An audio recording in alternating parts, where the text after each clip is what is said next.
Hello students, welcome to the second subtopic of this chapter, energy transformation. Last time we discussed about the structure of ATP molecule and the function of ATP molecule. If you remember, we said that ATP is a phosphorylated nucleotide, meaning a nucleotide which has additional phosphate group. So the energy obtained from ATP is important for different purposes. One, for making macromolecules such as protein. Second, for conducting nerve impulse transmission. And third, for muscle contraction. And fourth, for initial chemical reaction. That means used as an activation energy to start off certain chemical reaction. This energy is obtained by two ways. The first one is by using the process of substrate level phosphorylation, and second by oxidative phosphorylation. What are these two processes?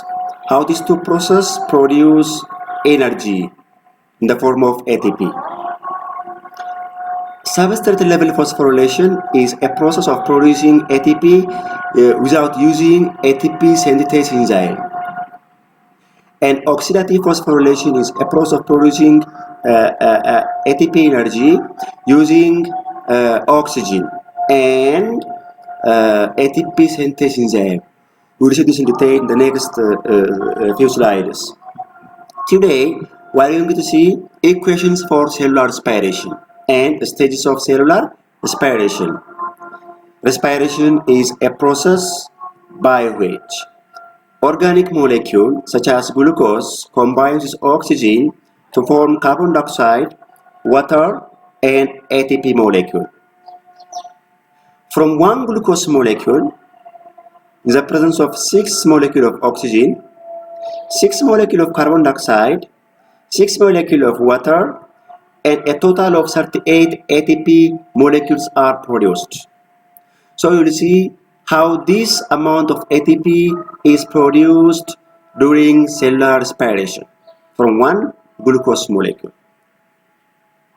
እንግዲህ በዚህ ሂደት ውስጥ የምናየው ከአንድ ግሉኮስ ሞሌኪውል እንዴት 38 ATP እንደሚመረት አራቶቹን ስቴጆችን በመዘርዘር የምናይበት ሂደት አለ ማለት ነው። So the cellular respiration has 4 important stages. The first one is glycolysis, and the second one is a link reaction, and the third one is the Krebs cycle, and the first one is the electron transport and chemosmosis, or in short, the electron transport chain. Because of these 4 factors, at the end of these 4 factors, a total of 38 ATP molecules are produced. Let's see one by one. Before proceeding into the stages of cellular respiration, let's see what are the main components of cellular respiration. What are important components of cellular respiration? The first one is cellular organelles. Cellular organelles are required to produce ATP during cellular respiration. The organelles can be cytoplasm or mitochondria. In the case of anaerobic respiration, in the case of glycolysis, cytoplasm is required. In the case of aerobic respiration, mitochondria is required. So cellular organelles are involved. And second, respiratory substrates are important as a raw material. You know, the primary source of energy is glucose molecule or carbohydrate. And second option is lipid. The third option is protein. And the final option is nucleic acid. So respiratory substrates are very important. That means organic molecules. Second, activation energy. To start off certain chemical reaction. Activation energy is very important. And fourth, respiratory enzymes. These are important components for cellular respiration. Respiration እንዲከናወን የሚያስፈልጉ ነገሮች እነኚህ አራት ነገሮች ናቸው። ኦርጋኖች ያስፈልጋሉ፣ ያ ሂደት የሚከናወንበት ቦታ ማለት ነው። ግብአቶች ያስፈልጋሉ። ግብአቶቹ ምንድናቸው? ወይ ግሉኮስ ነው፣ ወይ ፕሮቲን ነው፣ ወይ ሊፒድ ነው፣ ወይ ኒውክሊክ አሲድ ነው። ሶስተኛ አክቲቬሽን ኤነርጂ። ያንን ግሉኮስ ወደ ኤቲፒ ለመለወጥ ራሱ ግሉኮስ እንደመነሻ የሆነ ኤነርጂ ይፈልጋል። እሱም ግሉኮስን በጣም ስቴብል ሞሌኩል ስለሆነ ያን ስቴብል ግሉኮስ ሞለኪውል ወደ ምንፈልገው ፕሮዳክት ኮንቨርት አድርገን ኢነርጂ ለማምረት ራሱ ያን ለመለወጥ ኢነርጂ ያስፈልጋል። so the energy required to start off chemical reaction is activation energy ያስፈልጋል ማለት ነው። third enzymes are very important ያለ አንድ ኢንዛይም ምንም አይነት ATP ሊመረት አይችልም። ኦኬ ስለዚህ እያንዳንዱ ስቴፕ ላይ respiration is a step wise process. So in each step enzyme is required. በእያንዳንዱ ስቴፕ ላይ ኢንዛይም ስለሚያስፈልግ እነኚህ አራት ነገሮች እጅግ በጣም አስፈላጊ ናቸው ማለት ነው። የመጀመሪያው ነው the first stage of aerobic respiration or cellular respiration. What is glycolysis? Glycolysis means to split. So glycolysis means a splitting of glucose molecule, a splitting of a 6 carbon compound into a 3 carbon compound. This process is known as glycolysis process. So at the end of glycolysis, the 6 carbon compound glucose is converted into the 3 carbon compound called pyruvate molecule. So the splitting of the glucose molecule. This glycolysis is the anaerobic stage of cellular respiration. That means it does not require oxygen. It takes place in the absence of oxygen. And third, it takes place inside the cytoplasm of the cell. Since it does not require oxygen, it takes place inside the cytoplasm of the cell. At the end of glycolysis, 2 ATP net molecules are produced. A total of 4 ATP molecules are produced, but a net 2 ATP molecules are produced. So 2 ATP molecules are used as an activation energy. This process does not take place inside the mitochondria of the cell. Why?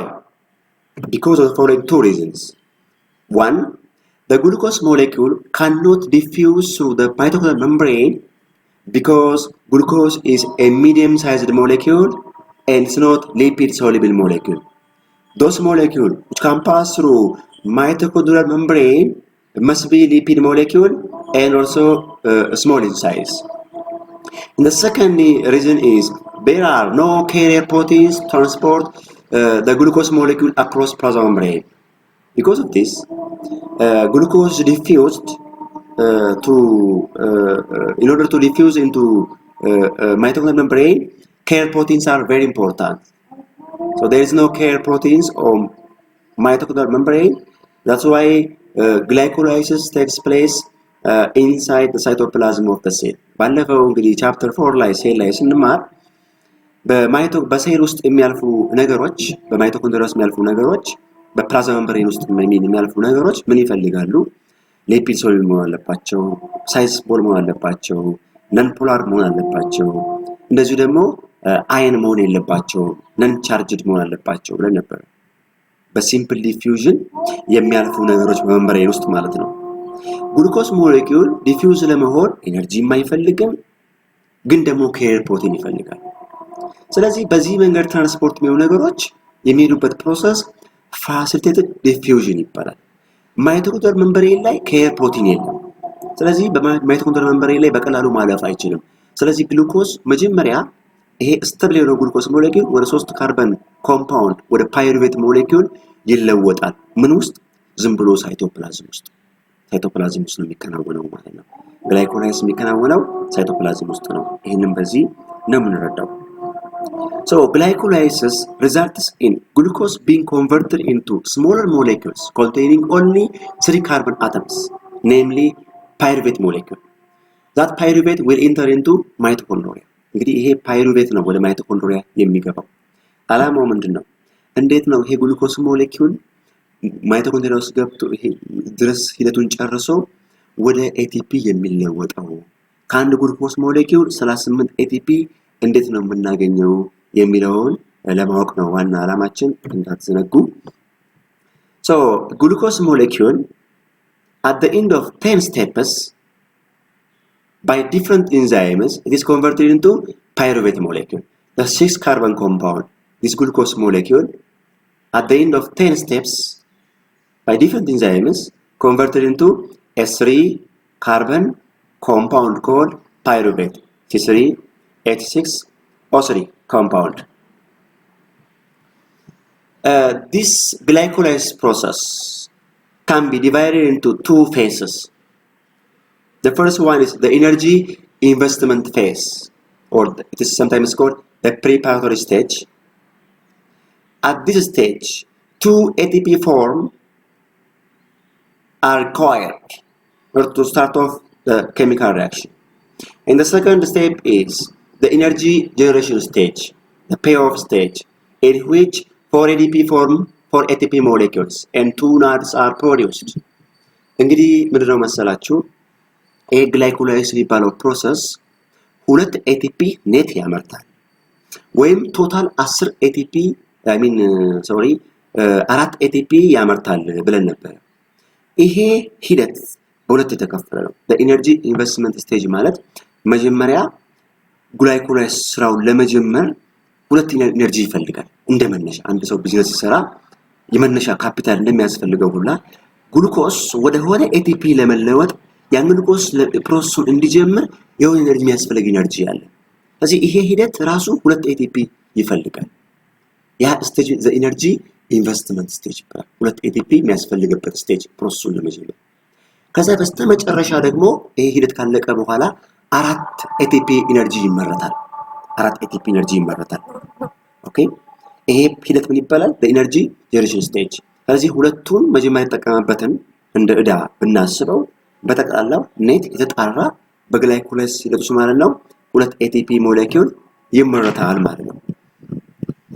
እስቲ እነኚህ ስቴጆች ምን አይነት ሂደት ውስጥ አልፎ ነው በግላይኮላይሲስ ሂደት ውስጥ አልፎ ነው 2 ATP ኔት የሚመረተው ስንል የመጀመሪያው ስቴጅ 5 ስቴጆች አሉት። ግላይኮላይሲስ በራሱ 5 ስቴፖች አሉት። የመጀመሪያው ስቴፕ the first phosphorylation stage ይባላል። የመጀመሪያው ሂደት the first phosphorylation stage ማለት ግሉኮስ መጀመሪያ ወደ ሆነ ፕሮዳክት ይለወጣል። የዛ ወደዛ ሆነ ፕሮዳክት ሲለወጥ ምን ይፈልጋል? ኢነርጂ ይፈልጋል። አንድ ATP ይፈልጋል ቢያንስ አንድ ATP ይፈልጋል። ኦኬ ያ ሂደት the first phosphorylation ይባላል። በዘር እንሄድበታለን። ሁለተኛው isomerization stage ይባላል። እንግዲህ ፈርስት ፎስፎሪሌሽን የሚባለው ሄሮኪኔስ የሚባል ኢንዛይም ያስፈልጋል። ይሄን ኢንዛይም በመጠቀም ነው የሚከናወነው። አይሶመራይዜሽን ስቴጅ ደግሞ የሚባለው ፎስፎግሉኮ አይሶመራይዝ የሚባል ኢንዛይም በመጠቀም ያ የተፈጠረው ፕሮዳክት ወደ ሌላ ፕሮዳክት የሚለወጥበት ስቴጅ ነው። ይሄንን ነግራችኋለሁ። ሶስተኛው ሰከንድ ፎስፎሪሌሽን ይባላል። አሁንም እዚህ ስቴጅ ላይ አንድ ATP ይፈልጋል። ይሄ ነው እንግዲህ ኢነርጂ አክቲንግ ስቴጅ ብለን የምንጠራው እና አንድ ATP ይፈልጋል እዚህ ስቴጅ ላይ። በዚህ ፕሮሰስ ላይ ደግሞ የሚያስፈልገው ኢንዛይም ፎስፎግሉኮ ፍሩክቶሲኔዝ ይባላል። አራተኛው ስቴጅ ክሊቬጅ ይባላል። ያ የተፈጠረው ፕሮዳክት ክሊቭ ይሆናል በምን ኢንዛይም? በአልዶሌስ ኢንዛይም ማለት ነው። and finally ክሊቭድ የሆነው ሞሌኪውል ወደ ፓይሩቬት ይለወጣል። ወደ ምን ፓይሩቬት? ወደ 2 ፓይሩቬት። ፓይሩቬት ማለት 3 ካርበን ያለው ሞሌኪውል ነው። ግሉኮስ 6 ካርበን ያለው፣ ስለዚህ 6 ካርበን ያለው ሞሌኪውል 3 ካርበን ያለው 2 አባ ሞሌኪውል ይፈጠራል። ይሄ ምን ይባላል? ፓይሩቬት ሞሌኪውል ይባላል። እና በዚህ ጊዜ 4 ATP ይመረታል። 2 ናድ የሚባሉ ሞሌኪውሎች ይመረታሉ። ናድ ማለት እንማራለን በሂደት ኮኢንዛይሞች ናቸው፣ ኢነርጂ ተሸክመው የሚኖሩ ማለት ነው። ስለዚህ ይሄ ነገር መጨረሻ ማጣሪያው 2 ፓይሩቬት፣ 2 ATP ሞሌኪውል፣ 2 ናድ ይመረታል። እንግዲህ ጠቅላላ ሳደርግላችሁ ግላይኮላይሲስ የሚባለው ፕሮሰስ ካለቀ በኋላ ከአንድ ግሉኮስ ሞሌኪውል ምንድነው የሚፈጠረው? 2 አባ ፓይሩቬት ሞሌኪውል፣ 2 የጣራ ATP ሞሌኪውል እና 2 NADH የሚባሉ ኒኮቲን አማይድ ዳይኒክሎታይድ የሚባል ኮኢንዛይም ሞሌኪውል ይፈጠራሉ ማለት ነው። እነኚህ ነገሮች እንዴት ነው የሚፈጠሩት ስንል እነኚህ አሁን በዚህ ያቀረብኩላችሁ ነገሮች የሚፈጠሩበትን ሂደት እንደዚህ ቻርቱን ለማሳየት ነው። መጀመሪያ ግሉኮስ ሞሌኪውል በጣም ስቴብል ስለሆነ የግሉኮስ ስቴብል ስለሆነ ይሄን ግሉኮስ ሞሌኪውል ማንቀሳቀስ ያስፈልጋል። እዚህ ይሄን ነገር ለማንቀሳቀስ ኢነርጂ ይፈልጋል። ኢነርጂ የሚገኘው ከኤቲፒ ነው። እቺ ኤቲፒ ሃይድሮላይዝ ትሆናለች ማለት ኤቲፒዋ ሃይድሮክሳይድ ፎስፌቷ ወደ ኤዲፒ ፎስፌት ኤነርጂ ወደሚባል ሞሌኪውል ይሄን ተምረናል። እንግዲህ ኢንዛይም ላይ ባለፈው ኤቲፒ ወደ ኤዲፒ ኤቲፒ ማለት አዲኖሲን ትራይፎስፌት ሶስት ፎስፌት ያለው ሞሌኪውል ወደ ሁለት ፎስፌት ወደ ADP ይለወጣል። አንዷ ፎስፌት ትወጣለች። በዚህ ሂደት ውስጥ ኢነርጂ ይመረታል። ያ ኢነርጂ ግሉኮስን ለማንቀሳቀስ ይረዳል ማለት ነው። ኦኬ እና ከዚህ ጋር የወጣችው ከኤቲፒ የወጣችው ፎስፌት ግሩፕ ትመጣና ግሉኮስ ላይ ትጣበቃለች እና ምን ፎርም ያደርጋል? ግሉኮስ ፎስፌት ይፈጠራል። ስለዚህ መጀመሪያ ደረጃ በፈርስት ፎስፎሪሌሽን ብዬ ነገርኳችሁ። ግሉኮስ ወደ ግሉኮስ ፎስፌት ይለወጣል። ይሄ ነገር ሲለወጥ አክት የሚያደርገው ኢንዛይም ኤግዞኪኔዝ ይባላል። ይሄ ፕሮሰስ ኢነርጂ ስለሚፈልግ ነው በፈርስት ፎስፎሪሌሽን ብለን የጠራነው። የመጀመሪያው ሰከንድ ስቴፕ ፎስፎ ሄክሶስ አይሶመሬዝ የሚባል ኢንዛይም በመጠቀም አይሶመሬሽን ስቴፕ ይባላል። ግሉኮስ 6 ፎስፌት ወደ ምን ይለወጣል? ወደ ፍሩክቶስ 6 ፎስፌት ይለወጣል። እንዳልኳችሁ ግሉኮስ በጣም ሃይሊ ስቴብል ስለሆነ ወደ አንስቴብል ሞሌኪውል በቀላሉ ወደምንፈልገው ፕሮዳክት መለወጥ ወደሚችል ፕሮዳክት መለወጥ አለበት። ያ አንስቴብል የሆነው ሞሌኪውል ደግሞ በቀላሉ መለወጥ የሚቻለው ሞሌኪውል ፍሩክቶስ ነው። ስለዚህ ሰከንድ ስቴፕ ላይ ግሉኮስ 6 ፎስፌት ወደ ፍሩክቶስ 6 ፎስፌት ይለወጣል። እንደምታውቁት ግሉኮስ እና ፍሩክቶስ they are isomers. They have the same molecular formula but different structural arrangement. Therefore, this process is known as isomerization phosphorylation.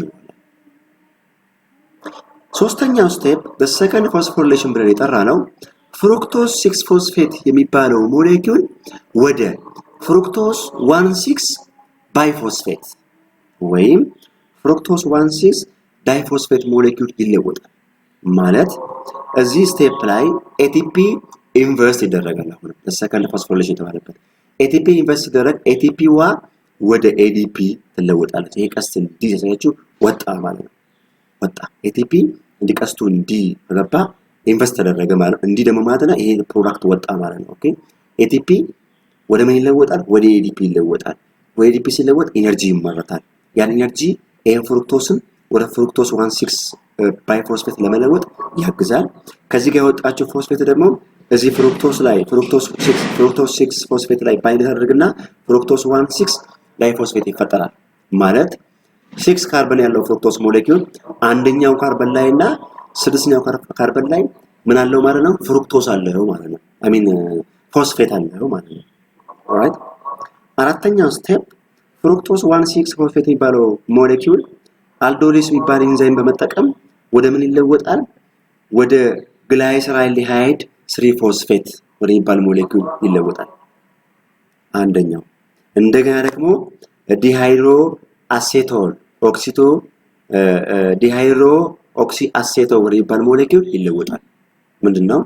ፍሩክቶስ 1,6 ባይፎስፌት የሚባለው ሞሌኪውል ወደ ሁለት ሞሌኪውል ይለወጣል። አንደኛው ዳይሃይድሮ ኦክሲ አሴቶል ይባል 3 ካርበን ያለው ሞሌኪውል ነው። እንደዚሁ ደግሞ ግላይሰራይልዲሃይድ 3 ፎስፌት የሚባሉ ሞሌኪውሎች ይፈጠራሉ። እነኚህ ሁለቱ ሞሌኪውሎች በስተመጨረሻ እዚህ ላይ ፎስፌት አለ እንደምታዩት፣ እዚህ ላይም ፎስፌት አለ።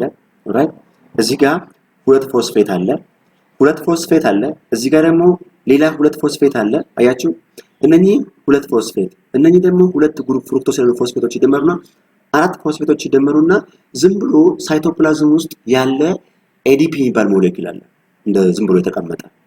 እነኚህ ADPዎች ላይ ባይንድ ያደርግና 4 ፎስፌት ከ4 ADP ጋር ባይንድ ያደርግና ምን ይፈጠራል ማለት ነው? 4 አባ ATPዎች ይፈጠራሉ ማለት ነው። ኦኬ 4 አባ ATPዎች ይፈጠራሉ። ኤኒዌይስ ከዚህ ቀጥሎ የተቀመጠው እንግዲህ ይሄ ስቴፕ ያንኑ ማወቅ ባይጠበቅባችሁም ስድስተኛው ስቴፕ ግላይሰራይልዲሃይድ 3 ፎስፌት የሚባለው ሞሌኪውል ወደ ፎስፎግላይሰሬት ኪኔስ ይለወጣል። በምን ኢንዛይም? በፎስፌት ሃይድሮጂኔዝ የሚባል ኢንዛይም። ስምንተኛ ስቴፕ ላይ ፎስፎግላይሰሬት ሙቴስ የሚባል ይፈጠራል። ከምን? ከፎስፎግላይሰሬት ካይኔስ የሚባል ኢንዛይም አክት ከሚያደርግ ሞሌኪውል። እንደዚህ ያለ በስተመጨረሻ ሁለት አባ ምን ይፈጠራል? ፓይሩቬት ይፈጠራል። ኤኒዌይስ at the end of glycolysis እነኚህ 10 ስቴፖችን ካለፈ በኋላ ስቴፑን አንድ ባንድ ብዙም አይደርመንም፣ ግን 10 ስቴፖችን በመጠቀም 4 ATPዎች እንደሚፈጠሩ፣ ሁለት አባ ናድ እንደሚፈጠር ያሳያል ማለት ነው። ነገር ደግሞ ሁለት ሀባ ፓይሩቬት ሞሌኪሎች ይፈጠራሉ። አራት ATP ቢፈጠርም ሁለቱን ቀድሞ ስለተጠቀመው እንደ ኢኒሺያል ፕሮሰስ ሁለት ATP ሞሌኪል ይፈጠራል ማለት ነው። So what's the fate of that pyruvate molecule? ያ ፓይሩቬት ምንድነው የሚጣፋንተው? If oxygen is present in the cell, it enters into mitochondria and the process will continue and eventually produces 36 ATP molecule. If oxygen is absent, the fate of pyruvate is to produce only 2 ATP molecule in any ways. በየትኛውም መንገዶች ፓይሩቬት ጣፋንታው ሁለት ነው። ሴሉ ውስጥ ኦክሲጅን ካለ ሴሉ ኦክሲጅን ከተጠቀመና ኤሮቢክ ሪስፓይሬሽን ማከናወን ከጀመረ ሌላ ሂደት ነው የሚከተለው። ቀጥዬ የምዘረዝርላችሁ ወደ ማይቶኮንድሪያ ውስጥ ገብቶ ኤሌክትሮን ትራንስፖርት ቼን የሚባል ፕሮሰስ አልፎ ወደ 36 ATP የሚመርትበት ሂደትን ይቀጥላል። ሴል ውስጥ ኦክሲጅን ከሌለ ግን እና ፕሮሰሱ እዚሁ ጋር የሚያበቃ ከሆነ አናኤሮቢክ ስቴጅ ሆኖ የሚያበቃ ከሆነ in the case of plants ይሄ ግላይኮላይሲስ የሚባለው ፕሮሰስ plant ላይ ከተከሰተ the product is carbon dioxide, ethanol. Not only plants but also in the case of yeast. ለምሳሌ yeast ላይ ከሆነ yeast ታውቃላችኋል fermentation process ሲከናወን በፓይሩቬት የሚባለው ሞሌኪውል ወደ ምን ይለወጣል? ወደ ካርቦን ዳይኦክሳይድ ወደ አልኮል ኢታኖል ይለወጣል። በቃ ይሄ ወይን የሚሰራበት ሶሪ ወደ alcoholic beverage የሚመረትበት ሂደት ታውቃላችሁ አናኤሮቢክ ስቴጅ ነው። አኒማል ሴል ላይ ከሆነ ደግሞ ይሄ ፕሮሰስ ግላይኮላይሲስ ፕሮሰስ the final product is lactic acid. Okay, the pyruvate is eventually converted into lactic acid. ወደ lactic acid ይለወጣል። So the fate of pyruvate የሚወሰነው ምንድነው? In the presence of oxygen or in the absence of oxygen. If oxygen is present, it will continue this process. If oxygen is absent, it is converted into carbon dioxide and ethanol in the case of yeast, in the case of microorganisms and plants. In the case of animals, it is converted into lactic acid and carbon dioxide. Into ATP molecule. So if oxygen is absent, the pyruvate is converted into carbon dioxide, ethanol or lactic acid plus 2 ATP molecule. ወደዚህ ነው የሚለወጠው ማለት ነው። ናድ የሚባለው ነገርና ፋድ የሚባለው ነገር ምንድነው? እንግዲህ ቅድም እንዳልኳችሁ ዱሪንግ ግላይኮላይሲስ ኒኮቲን አማይድ ዳይኒክሎታይድ የሚባል ኮኤንዛይም ይመረታል ብያችኋለሁ። እንደዚሁ ደግሞ ፓይሩቬት ማይቶኮንድሪያ ውስጥ ሲገባ ፋድ የሚባሉ ነገሮች ይመረታሉ። NAD and FAD are coenzymes. They are energy carrier molecules. Energy is stored in the form of ATP in NAD and FAD. ያ ATP ኤነርጂ የሚባለው ነገር እንደ ስቶሬጅ እንደ ማከማቻ ኤነርጂ ኬር የሚያገለግሉ ናቸው። እንደ NAD እና FAD የሚባሉ ነገሮች ይሄንን ምናልባት ቻፕተር 3 ላይ ኢንዛይም ላይ ትንሽ ተምረናቸዋል። So they are coenzymes. ሌላ ምንም ማለት NAD and FAD are coenzymes. They are energy care molecules. NAD የሚባለው ሞሌኪውል 3 ATP ያመርታል። FAD የሚባለው ሞሌኪውል ይሄ ኤሌክትሮን ትራንስፖርት ቼን የሚባለው ሲገባ 2 ATP ያመርታል። ይሄንን በዝርዝር የምናይበት ይሆናል ማለት ነው።